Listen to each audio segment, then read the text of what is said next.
कि ये तमाम लोग जो मेरे समाज के लोग यहाँ बैठे हैं, ये असली वारिस हैं बाबा साहेब डॉक्टर अंबेडकर के।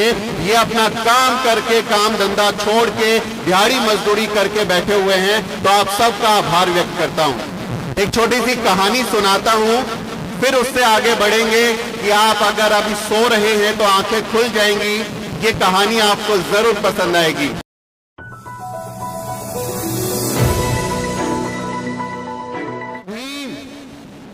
क्या बात है। जहां हम खड़े हैं आनंद पर्वत में, आनंद पर्वत और करोल बाग का ये वही इलाका है जहां कभी बाबा साहेब डॉक्टर अंबेडकर इन गलियों में घुमा करते थे, अपने लोगों से मिला करते थे। तो आप उस ऐतिहासिक जमीन पर बैठे हैं, इसलिए जोश जो है हाई रहना चाहिए, नीचे नहीं जाना चाहिए। हमारे आदरणीय साथी हैं, तमाम मंच पर बैठे हैं एडवोकेट राजेंद्र पाल गौतम जी, जिन्हें मैं नेता के तौर पे नहीं बल्कि अपने गार्जियन के तौर पे हम लोग उनके देखते हैं, जिनसे हम बहुत कुछ सीखते हैं। आपके साथ मन साझा करना, डॉक्टर लक्ष्मण यादव और तमाम सम्मानित साथियों के साथ मन साझा करना मेरे लिए गर्व की बात है। और मैं बाबा साहेब डॉक्टर अंबेडकर की जयंती आप सबके साथ मना रहा हूँ। ये मुझे प्रेरित करेगा, हिम्मत देगा कि ये तमाम लोग जो मेरे समाज के लोग यहाँ बैठे हैं, ये असली वारिस हैं बाबा साहेब डॉक्टर अंबेडकर के। ये अपना काम करके, काम धंधा छोड़ के, दिहाड़ी मजदूरी करके बैठे हुए हैं। तो आप सबका आभार व्यक्त करता हूँ। एक छोटी सी कहानी सुनाता हूँ, फिर उससे आगे बढ़ेंगे कि आप अगर अभी सो रहे हैं तो आंखें खुल जाएंगी। ये कहानी आपको जरूर पसंद आएगी। चार दोस्त होते हैं, चारों की जाति अलग अलग होती है।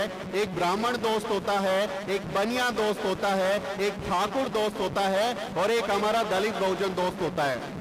चारों के चारों हॉस्टल में रहते हैं और सभी लोग रात में ऐसे ही बातें करते करते देर रात तक जाग गए और सबको भूख लगी। तो तय हुआ कि कुछ खाने के लिए बना लिया जाए, कोई पकवान पका लिया जाए जिससे ये भूख जो है वो खत्म हो जाए।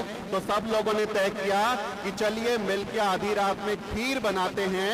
और खीर बनाने के लिए कोई अपने रूम से चावल ले आएगा, कोई चीनी ले आएगा, कोई दूध ले आएगा और कोई लकड़ी जला देगा। चारों ने मिलके जो है रात में मेहनत की, खीर बनाई। और जब खीर पककर तैयार हो गई, स्वादिष्ट खीर की सुगंध जब फैलने लगी, खीर एकदम तैयार थी कि उसको खाया जाए। तो चालाकी देखिए कि कैसे उनके हिस्से की खीर को कोई और खाने की कोशिश करता है। हमारे ब्राह्मण साथी कहते हैं कि देखिए भाई, खीर तो बन के तैयार हो गई है लेकिन अभी खाना नहीं है।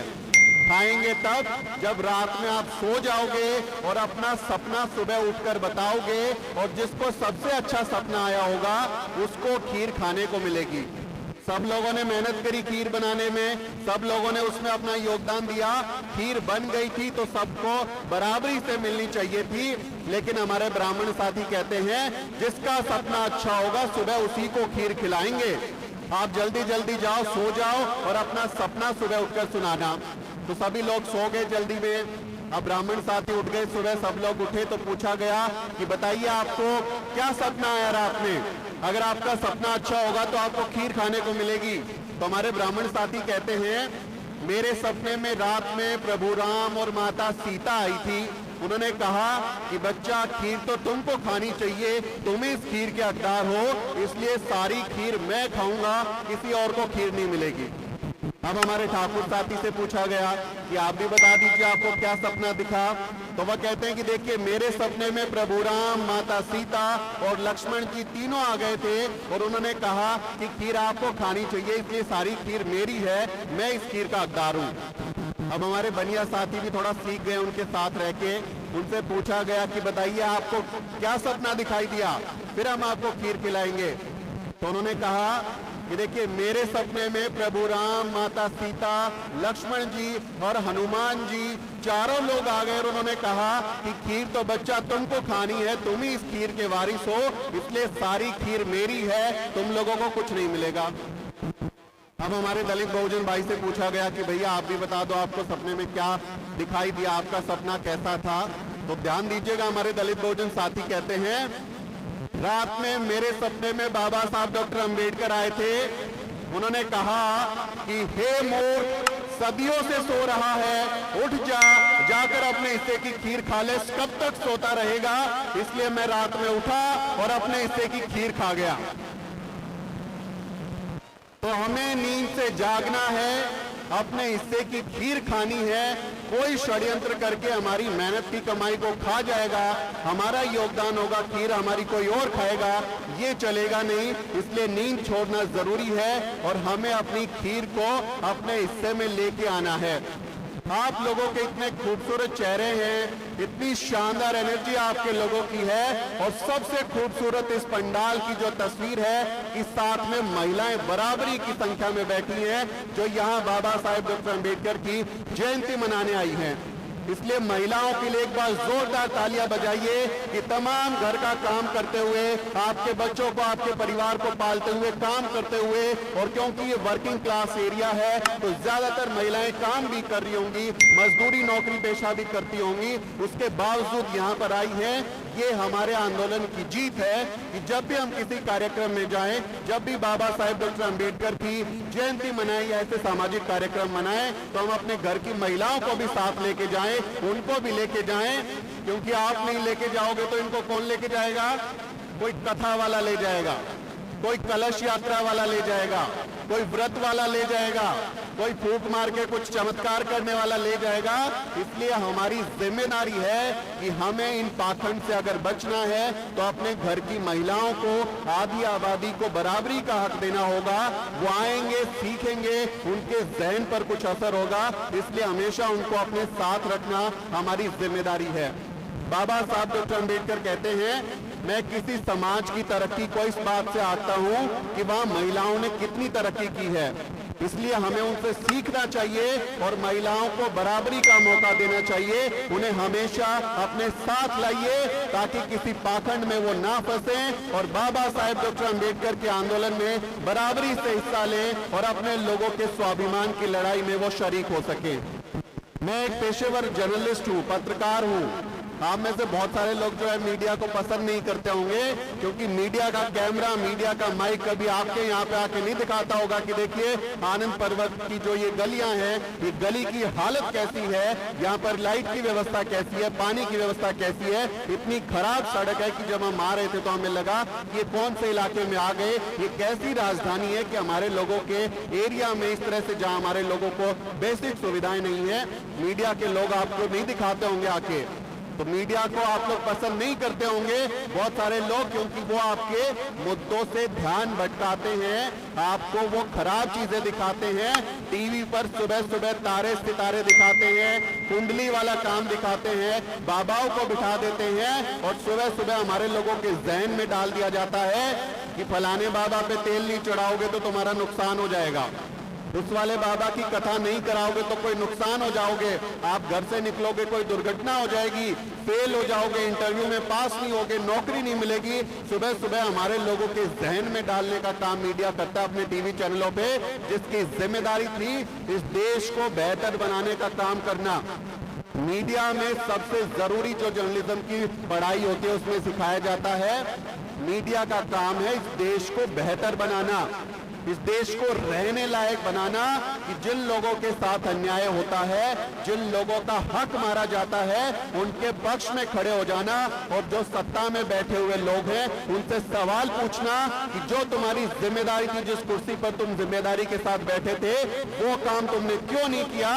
लेकिन आज का मीडिया आपको क्या बताता है कि हिंदू मुस्लिम जो है उसी दंगों में बढ़े रहिए, आपको मुसलमानों का डर दिखाएंगे, आपके लोगों को बेवकूफ बनाएंगे, एजेंडा सेट करेंगे, आपके दिमाग में इस तरह का जहर डालेंगे और लोगों का ध्यान भटकाएंगे और कहेंगे कि यही जो है आपके लिए जरूरी काम है। हमारे लोगों के कहें कि उनका समय खराब करने का, उनको बेवकूफ बनाने का काम मीडिया करता है। इसलिए इस मंच से हम उस अंबेडकरवादी पत्रकारिता को भी सलाम करते हैं जो मेरे साथी यूट्यूबर खड़े हैं, यहाँ पर छोटे छोटे जर्नलिस्ट खड़े हैं, जो इस देश की असली मीडिया है, इस देश का लोकतंत्र का चौथा खंभा हमारे लोग हैं, जो हमारे लोगों की समस्याएं उठा रहे हैं। वो सुधीर चौधरी की तरह 2000 के नोट में चिप नहीं ढूंढ रहे कि इसको जमीन के नीचे दबा दोगे फिर भी वो नोट पकड़ा जाएगा, ये काम हमारे लोग नहीं कर रहे। अंजना और मोदी जैसे लोगों से प्रेरित होने की जरूरत नहीं है, रूबिका लियाकत से हिंदू धर्म के खिलाफ, मुसलमानों के खिलाफ नफरत, ये सब सीखने की जरूरत नहीं है। अमन चोपड़ा जैसे नफरती आदमी से कुछ सीखने की जरूरत नहीं है। आप अपने लोगों से सीखिए जो दिन रात छोटी छोटी जगहों से निकल के कैमरा उठा के माइक उठा के अपने लोगों की समस्याओं को उठाते हैं, जरूरी काम करते हैं। इसलिए अपने बहुजन मीडिया पर यकीन रखिए। टीवी देखना बंद कर दीजिए, भारत के टीवी चैनलों को, न्यूज चैनलों को देखना बंद कर दीजिए, क्योंकि वहां कोई आपका आदमी नहीं है। मैं 4-4 जगह काम करके आया बड़े चैनलों में, ABP news, Zee news, news nation, India news, चारों जगह कभी मुझे कोई अपने समाज का आदमी नहीं मिला, कभी कोई वहां पर आपकी खबर दिखाने वाला नहीं मिलता, कभी आपके मसलों पर बात करने वाला नहीं मिलता। चंद जातियों का मीडिया है, चंद लोगों का मीडिया है जो इस देश को खराब करने का काम कर रहा है, इस देश के लोकतंत्र को कमजोर करने का काम कर रहा है। वो नहीं दिखाता कि हमारे जो मजदूर लोग हैं क्यों उनसे 12-12 घंटे काम करवाते हो। वो इस बात का जिक्र नहीं करते कि क्यों उनको जो है सैलरी अच्छी नहीं मिलती, उनको वर्किंग कंडीशंस अच्छी नहीं मिलती, उनकी मेहनत को वाजिब हक नहीं मिलता, उनको अच्छे वातावरण में काम करने को नहीं मिलता। इन चीजों पे नहीं दिखाता, उल्टी सीधी बातें दे है। 5 बजे आप देखेंगे डिबेट लगाकर बैठ जाते हैं, उल्टी सीधी बकवास करते हैं, तो उनको देखना बंद कर दीजिए। बहुजन मीडिया पर यकीन कीजिए, आपके अपने बहुजन मीडिया के साथी बहुजन आंदोलन को मजबूत करने वाले लोग हैं। आप लोग तमाम लोग जो हैं मेहनत करने वाले लोगों की वारिस हैं। मैं हमेशा इस बात को कहता हूं कि हम ना मेहनत करने वाले लोग हैं, मांग कर खाने की परंपरा हमारी नहीं है। जो बाबा आता है ना वो चुड़िया बजा के बोलेगा भिक्षाम देही, भगवान के नाम पे कुछ दे दो। हमारे लोग ये काम करने वाले नहीं है, मेहनत करने वाले लोग हैं। आप संत रविदास को देखिए, इतना बड़ा काम करके गए, जूते चप्पल सीलने का काम किया, मेहनत किया, उसके बावजूद समाज को बेहतर बनाने का काम किया। मेहनत करने वाले लोग हैं, ये नहीं बोलते कि मैं तो फकीर हूं झोला उठा के चला जाऊंगा, ऐसा नहीं बोलते हमारे लोग। हमारे लोग मेहनत करने वाले लोग हैं, हर मुश्किल हालत में रहते हैं, इतनी विकट परिस्थितियों में रहते हैं, ऐसे ऐसे हालात में भी जिंदा रहते हैं। कई दिन पुराने जानवर का, मरे हुए जानवर का मांस खा के हमारे लोग जिंदा रह गए, खराब पानी पी के हमारे लोग बच गए, गांव के बाहर कहीं पे उनको जंगल में फेंक दिया, वहां जंगली जानवरों से लड़ते लड़ते बच गए। तो हम फाइटर कौम हैं, फाइटर कौम है, कायरों की संतानें नहीं है। हम अपने पुरखों के वारिस हैं, जिन्होंने इस देश में भीमा कोरेगांव जैसी लड़ाई लड़ी, जिन्होंने इस देश में शानदार काम किया। इसलिए हमारी जिम्मेदारी है कि हम इस आंदोलन को, बाबा साहेब की विरासत को आगे बढ़ाएं, अपने हिस्से का काम करें।